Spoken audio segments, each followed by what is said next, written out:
La marée humaine est devenue une habitude dominicale à Niamey. 18e journée de mobilisation contre la loi de finances pour ses citoyens. C'était dimanche dernier et cette fois elle n'était pas interdite par les autorités. Adamou a pu s'y rendre pour la 18e fois. C'est un combat personnel.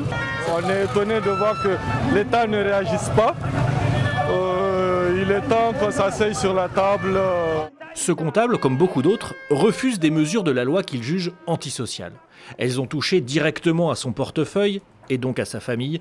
De nouvelles taxes ont augmenté ses factures.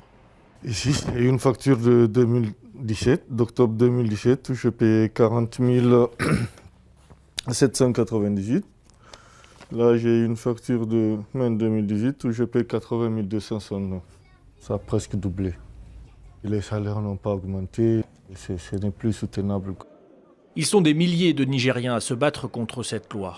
Mais cela n'effraie pas le ministre des Finances, qui a présenté le projet ici même devant les députés de l'Assemblée nationale et a répondu ensuite à nos questions sans une once de regret.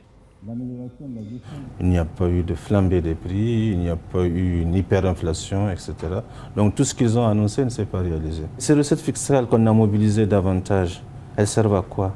Elles servent à maintenir le service public de santé qui, lui, ne s'adresse aux pauvres, le service public de l'éducation qu'il faut financer, qui, lui, s'adresse aux pauvres. Donc il faut bien prendre aux uns pour donner aux pauvres.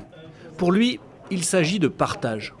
Pour ses adversaires, qui, comme nous, Arzika, ont fait de la prison pour s'être soulevés, le projet prévu est un non-sens. L'argent là qu'on mobilise, l'usage qu'on a fait n'a rien à voir avec les véritables préoccupations de notre peuple. La preuve, nous sommes derniers en indice du développement humain. Les autorités nigériennes tablent sur plus de 5% de croissance l'an prochain. Tout cela ne sont pas sûrs qu'ils vont bien en profiter.